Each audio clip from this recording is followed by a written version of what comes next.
ఓం నమో భగవతే శ్రీరమణాయ. రమణుల వారి అరుణాచల ప్రయాణము.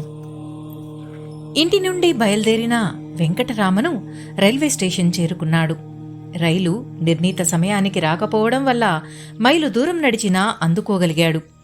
12 గంటలకు రావలసిన రైలు ఆ రోజు 1 గంట ఆలస్యంగా వచ్చింది. పరమేశ్వరుడే తనను చేయి పట్టుకుని నడిపించుకుని పోతున్నాడనుటకు ఇంతకు మించిన నిదర్శనమేమి కావాలనని వెంకటరామను అనుకున్నాడు. తిండి వనానికి టికెట్టు తీసుకుని రైలు రాగానే ఎక్కి కూర్చున్నాడు. వెంటనే ధ్యానమగ్నుడయ్యాడు. సంజ చీకట్లు ముసురుకుంటున్నాయి. పక్కనే కూర్చున్న మౌల్వి వెంకటరామన్ని పలకరించాడు. అతనితో మాటల వల్ల తిండివనం వెళ్లనవసరం లేకుండానే విల్లుపురంలో దిగి తిరువన్నామలై వెళ్లే రైలు ఎక్కవచ్చని తెలుసుకున్నాడు. ఎప్పటితో పాత అట్లాసు చూడడం వల్ల విల్లుపురం నుంచి తిరువన్నామలైకి కొత్తగా బ్రాంచీ లైను వేసినట్లు అతనికి తెలియలేదు. తనకే విధమైన కష్టం కలగకుండా జనకుడు తీసుకుని పోతున్నాడు. లేకపోతే ఈ మౌల్వి ఈ బండిలోనే ఎందుకు ఎక్కాలి? అన్ని విషయములు అంత వివరంగా అతనికి తెలుపవలసిన పనేమి? ఆ చొక్కనాథ శివుడే ఈ రూపంలో వచ్చాడు కాబోలు అని తలపోస్తూ మళ్లీ ధ్యానమగ్నుడయ్యాడు. ఆ వివరములు మౌల్వి చెప్పకపోయినట్లయితే తిండివనంలో దిగి ఎన్ని ఇబ్బందుల పాలయ్యేవాడో కదా. కళ్ళు తెరిచేటప్పటికి బాగా చీకటి పడింది. తిరుచునాపల్లి స్టేషన్లో రైలు ఆగింది. చిత్రంగా తిరుక్కోయిలూరు వరకు వస్తానన్న ఆ మౌల్వి కనిపించలేదు. ఆకలి వేస్తుంటే అరణాకు 2 బేరీ పండ్లు కొని 1-2 ముక్కలు తినగానే కడుపు నిండినట్లయింది. తెల్లవారుజాము 3 గంటలకు రైలు విల్లుపురం చేరింది. మౌల్వి చెప్పినట్లు అక్కడ దిగి తిరువన్నామలైకి కాలినడ బయలుదేరాలనుకున్నాడు. తెల్లవారగానే విల్లుపురం పట్టణంలోకి వచ్చి తిరువన్నామలై వెళ్లే మార్గం కోసం వెతుకుతుండగా మాం బలం పట్టు అని రాసున్న బోర్డు కనిపించింది. ఆ గ్రామం తిరువన్నామలై వెళ్లే మార్గంలోనే ఉంది. కాని అప్పటికా సంగతి తెలియకపోవడం వల్ల ఊరంతా తిరిగి తిరిగి అలసిపోయాడు. ఆకలి వేస్తుంటే పూటకూళ్ల ఇంటికి వెళ్లి భోజనం పెట్టమని అడిగాడు. మధ్యాహ్నం వరకు ఆగమని హోటల్ యజమాని అన్నాడు. అక్కడే కూర్చుండి ధ్యానమగ్నుడయ్యాడు. చెప్పిన సమయానికి అతడిని లేపి భోజనం పెట్టారు. వెంకటరామన్ పైకమియ్యబోగా ఆశ్చర్యంగా యజమాని దానిని తీసుకోలేదు. ఈశ్వరుడట్లు అన్నము అనుగ్రహించాడు కాబోలు. తన దగ్గర మిగిలిన 2.5 అణాలు పెట్టి మాంబలం పట్టు వరకు రైలు టికెట్టు తీసుకున్నాడు. సాయంత్రానికి మాంబలం పట్టు చేరాడు. అక్కడి నుండి 10 మైళ్లు కాళీనడకన తిరువన్నామలై వైపుకు వెళ్లేసరికి చీకటి పడింది. అప్పటికతడు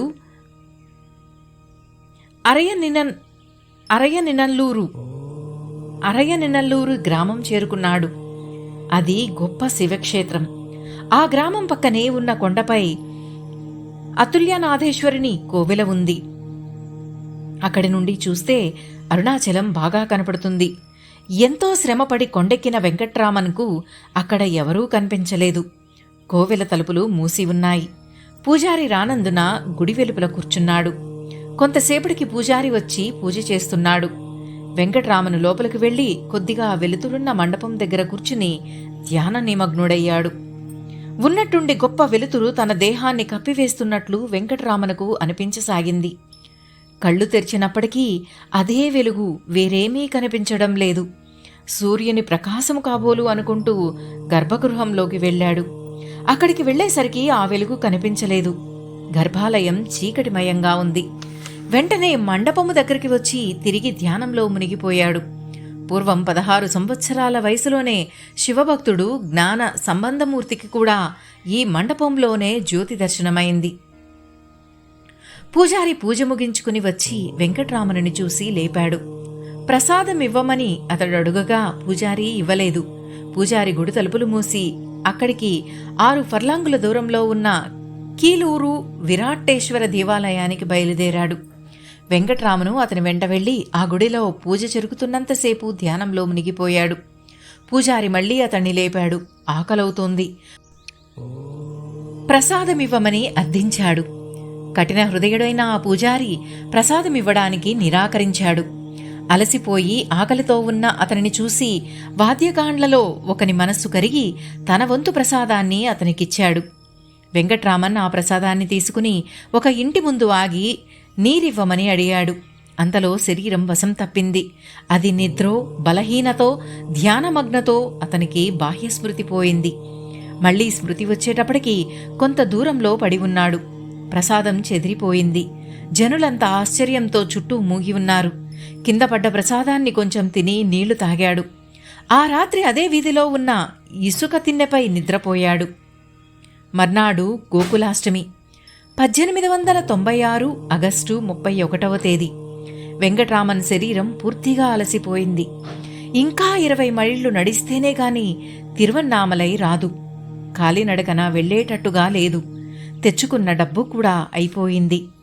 చెవులకున్న కెంపులు పోగులు అమ్మి వచ్చిన పైకంతో భోజనం చేసి రైలు మీద తిరువన్నామలై వెళ్లాలని నిర్ణయించుకున్నాడు. కాని కడుపు ఆకలితో మండిపోతుంది. అది ఒక బ్రాహ్మణ వీధి. అక్కడ ఒక ఇంటి ముందు ఆగి భోజనం పెట్టమని అడిగాడు. ఆ ఇంటి యజమాని పేరు ముత్తుకృష్ణ భగవతార్. తన సోదరి ఇంట్లో లేనందున ఆవిడ వచ్చు వరకు వేచి ఉండమని భగవతారన్నారు. ఆమె వచ్చిన వెంటనే వెంకట్రామన్ని చూసి జన్మాష్టమి నాడు కృష్ణుడే తన ఇంటికి బ్రాహ్మణ బాలక రూపంలో అన్నం అడుగుతున్నాడని భావించి వెంటనే వంట చేయడం మొదలుపెట్టింది. కాని అతని స్థితి చూసి వంట అయ్యేంతవరకు వేచి ఉండలేడని భావించి చలిది అన్నం తినిపించింది. మిగిలిన ప్రయాణానికి కావలసిన పైకాన్ని తన కెంపుల అంటుజోళ్ల నుంచుకొని తాకట్టుపై 4 రూపాయలివ్వవలసిందిగా భగవతార్ని ప్రార్థించాడు వెంకట్రామన్. వాటి నాణ్యతను చూసి 4 రూపాయలు ఇస్తూ ఇతని అడ్రస్సు తాను వ్రాసుకుని తన అడ్రస్సు అతనికిస్తూ వీలైనప్పుడు వచ్చి విడిపించుకోమని చెప్పాడు భగవతార్. ఇంతలో వంట పూర్తి చేసి భగవతార్ చెల్లెలు వారిద్దరికీ రకరకాల పిండి వంటలతో భోజనం పెట్టింది. ఆమె పూర్వజన్మ పుణ్యమెట్టిదో గాని అతిథి కృష్ణుడన్న భావంతో కృష్ణునికి నైవేద్యం కోసం చేసిన భక్ష్యాలు నివేదన చేయకుండానే రాత్రి తినడం కోసం వాటిని మూటకట్టి వెంకట్రామన్కిచ్చింది. ఆవిడిచ్చిన భక్ష్యముల మూట తీసుకుని వారికి కృతజ్ఞతలు తెలిపి వెంకట్రామన్ రైల్వే స్టేషన్కు బయలుదేరాడు. తన వస్తువులను తిరిగి తీసుకునే ధ్యాస లేనందున భగవతార్ ఇల్లు దాటగానే ఆ కాగితాన్ని చించి పారవేశాడు. తెల్లవారుజాము వరకు రైలు రాదని తెలుసుకుని రాత్రి అక్కడే పడుకుని రైలు రాగానే ఎక్కి తండ్రి చెంతకు అరుణాచలం బయలుదేరాడు. తెల్లవారితే 1896 సెప్టెంబర్ 1వ తేదీ. రైలెక్కినది మొదలు అరుణాచలమేది ఏది అని వెంకట్రామను మనసు తొందరపడసాగింది. కొద్ది ప్రయాణంలోనే తన గమ్యస్థానమైన అరుణాచల క్షేత్రంలో అడుగుపెట్టాడు. అరుణాచలేశ్వరుని దర్శనం. అలా అరుణాచలంలో అడుగుపెట్టిన వెంకట్రామను మహదానందంతో ఊగిపోతున్నాడు. మనసు గాలిలో తేలిపోతోంది. ఒడలు తెలియని రీతిలో అరుణాచలేశ్వరుని ఆలయానికి పరిగెత్తాడు. బిడ్డ రాక కోసం ఎదురుచూస్తున్నట్లుగా ఆనాడు అరుణాచల దేవాలయంలోని ద్వారాలన్నీ తెరిచి ఉన్నాయి. గర్భగుడితో సహా చుట్టుపక్కల మనుష్య సంచారం లేదు. అరుణాచలేశ్వరుడు బిడ్డను తన వద్దకు ఆకర్షించుకుంటున్నాడు. వెంకట్రామను దివ్యావేశంతో గర్భగుడిలోకి ప్రవేశించి తండ్రిని చేరుకున్నాడు. ఉప్పొంగిపోతున్న ఆనంద బాష్పాలతో అరుణాచలేశ్వరుని అభిషేకిస్తూ అప్పా అనగా తండ్రి నీ ఆజ్ఞ మేరకు వచ్చాను అని విన్నవించుకున్నాడు. అలా ఒంటరిగా తనను శరణుజొచ్చిన వెంకట్రామనుకు ఆ అరుణాచలేశ్వరుడు ఏ మౌనోపదేశం చేశాడో ఆ తండ్రి బిడ్డలకే తెలియాలి. అంతవరకు శరీరంలో అనుభవిస్తున్న మంట చల్లారిపోయింది. ఒళ్లంతా అమృతం చిలకరించినట్లయింది. వెంకట్రామను మామూలు భక్తునిలా చేతులు జోడించి నమస్కరించలేదు. గుడి చుట్టూ ప్రదక్షిణలు చేయలేదు. సాష్టాంగపడి మొక్కలేదు. బిడ్డ తండ్రిని ప్రేమతో కౌగిలించుకున్నట్లు ఆ అరుణాచలేశ్వరిని కౌగిలించుకున్నాడు. ఇక నీవే దిక్కన్నట్లు.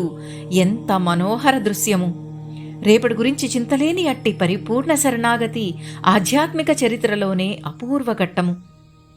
తరువాత జగజ్జనని అపీత కుచాంబ ఆలయాన్ని దర్శించాడు. అక్కడి నుండి గ్రామంలో తిరుగుతూ అయ్యంగుల మనే కోనేటి దగ్గరకెళ్లాడు. పూర్వ జీవితానికి సంబంధించిన గుర్తులను తొలగించుకోవడం ప్రారంభించాడు. తన దగ్గరున్న భక్ష్యాల పొట్లాన్ని కోనేటిలో పారవేశాడు. వెంకట్రామనుకు చిన్నప్పటి నుండి తలమీద ఒత్తైన నల్లటి పొడవాటి వెంట్రుకలుండేవి.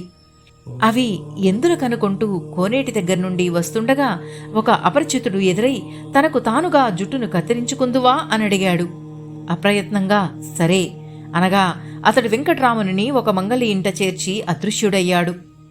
అది ఈశ్వరలీల. కాకపోతే ఆ అపరిచిత వ్యక్తికి మంగలి ఇల్లు చూపించాల్సిన అవసరం ఎందుకుంటుంది?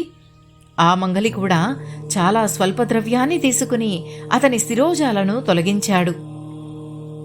అయ్యంగులము కోనేటికి పక్కనే ఉన్న తోటలో తాను కట్టుకున్న వస్త్రాన్ని చింపి ఒక పేలికను కౌపీనంగా పెట్టుకున్నాడు.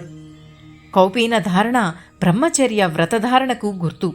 ఆనాటి నుండి నిర్యాణమయ్యే వరకు కౌపీనధారుడే. మంగలికివ్వగా మిగిలిన ద్రవ్యాన్ని కూడా అక్కడే పారేశాడు. మళ్లీ జీవితంలో పైకాన్ని చేతులతో తాకలేదు.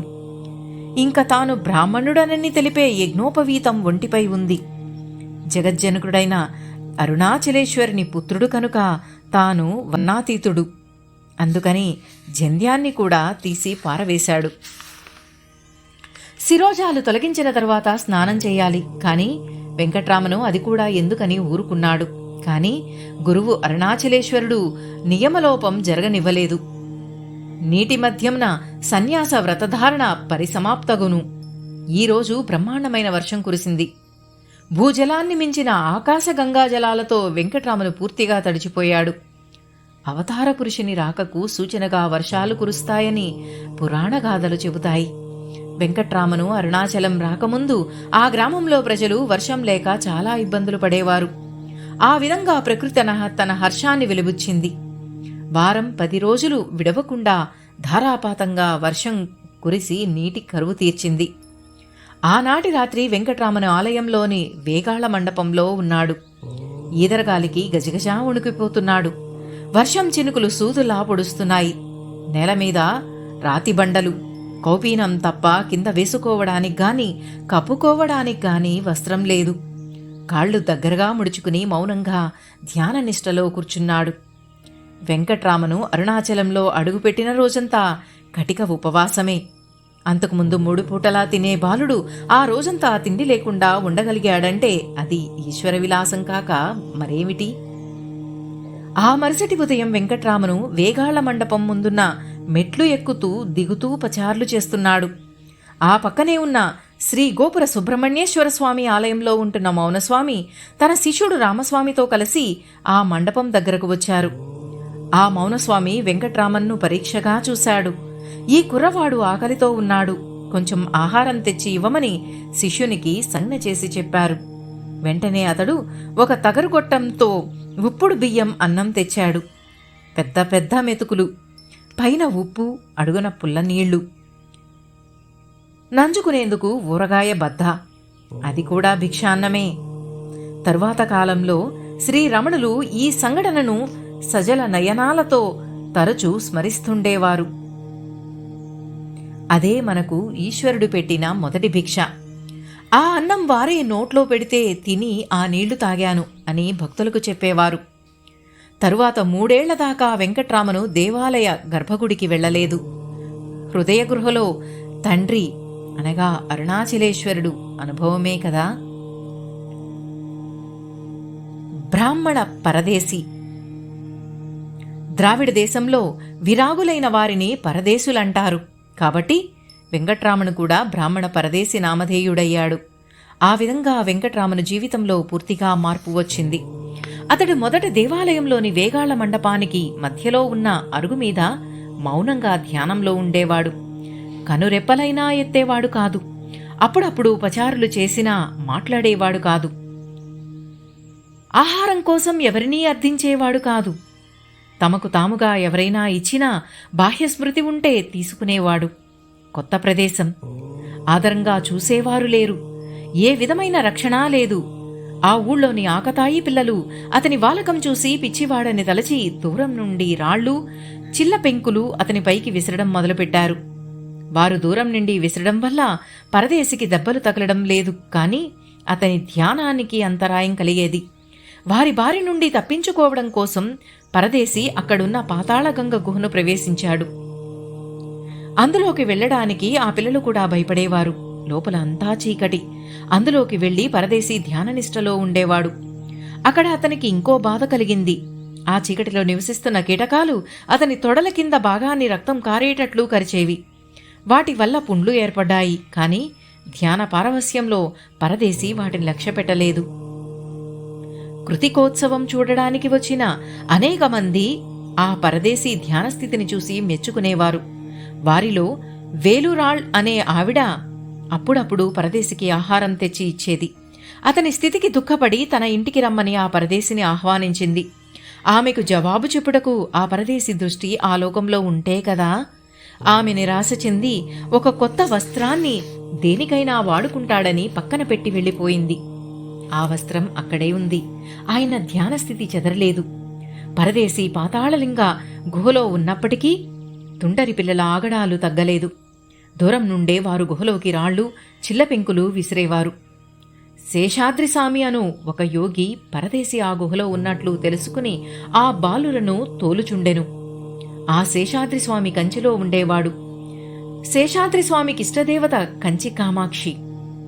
పరదేశికి కలగబోవు ఆపదల నుండి కాపాడడం కోసమే ఆ స్వామి దేవి ఆజ్ఞపై అరుణాచలం వచ్చాడని ఇక్కడ కొంతమంది అనుకునేవారు.